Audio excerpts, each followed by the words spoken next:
Besides the introduction and enforcement of legislation, another of a government's responsibilities is the dealing in foreign affairs. This includes the declaration of war. While wars are generally justified to the population as a way to ensure a nation's security, defending their ideology or even religion, all wars throughout human history have been fought to increase or defend the influence of the ruling power structures. This might have been achieved through the acquisition or defense of land, resources, or monetary wealth. United States Marine Corps Major General and two-time Medal of Honor recipient Smedley D. Butler described the nature of war most accurately when he stated in 1935, "War is a racket. It always has been. It is possibly the oldest, easily the most profitable, surely the most vicious. It is the only one international in scope. It is the only one in which the profits are reckoned in dollars and the losses in lives." A racket is best described, I believe, as something that is not what it seems to the majority of the people. Only a small inside group knows what it is about. It is conducted for the benefit of the very few at the expense of the very many. Out of war, a few people make huge fortunes. And they do to this day. Financial power structures may profit from military conflict by funding one or both sides of a war through loans, while, naturally, charging interest.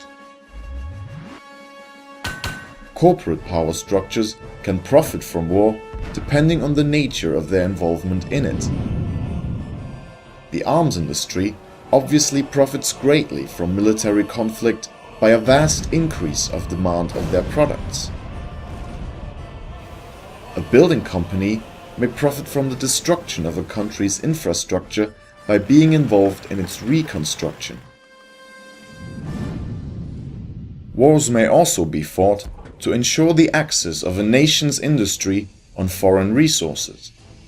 This can be achieved by either directly seizing resources or by replacing a nation's government with one that will make them available for foreign industry. As war is a very risky and elaborate undertaking, different methods to take control of a foreign nation's wealth were established. Economic predation and the use of the economic hitman. One way to access the economic wealth of a foreign nation is to force it into financial debt. By issuing loans, for instance through the World Bank or the IMF, in order to set up industry in foreign countries, which often profits own corporate interest, nations can be entangled in debt which they are unable to repay. This debt can then be further refinanced with higher interest rates to create even more debt, or be used to force the country into submission, enabling the implementation of structural adjustment policies. Such policies may include the privatization of state-owned enterprise by foreign corporations for profit, the devaluation of currency, enabling the cheap purchase of a nation's resources, or trade liberalization, which enables flooding a nation's market with foreign goods, underselling and destroying local production. In order to get a foreign nation's government to accept such loans, which inevitably forces a country into submission, the economic hitman was introduced. These consultants working for private companies are sent to a target nation in order to bribe or threaten the political leader of that country into accepting the dominance of a foreign power. If this individual turns out to be incorruptible, alternatively, a coup or an assassination can get rid of this leader, and a replacement is put into office which will submit to the foreign influence. There are numerous examples of political leaders in developing countries that were overthrown or assassinated in the interest of powerful corporations, as detailed by author and former economic hitman John Perkins. In 1953, Iranian Prime Minister Mohammad Mossadegh was overthrown in a coup orchestrated by the MI6 and the CIA due to his plans to nationalize the Iranian oil industry. In 1954, Guatemalan President Jacobo Arbenz was ousted by the CIA, which served the interest of the United Fruit Company.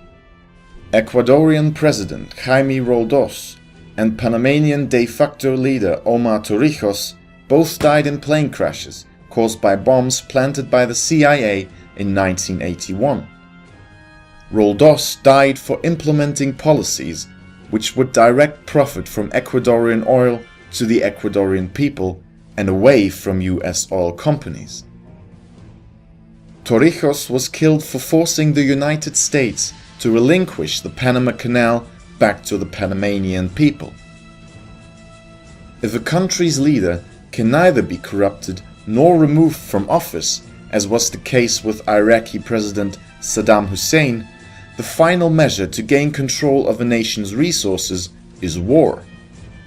While assassinations usually remain a well-kept secret, invasions are generally justified to the public with the removal of an imminent threat or the liberation of a foreign nation's people from oppression. It is the corporation's interest of profit maximization which drives economic predation and warfare. But it is the distorted value system and the general ignorance of the population which enable these atrocities.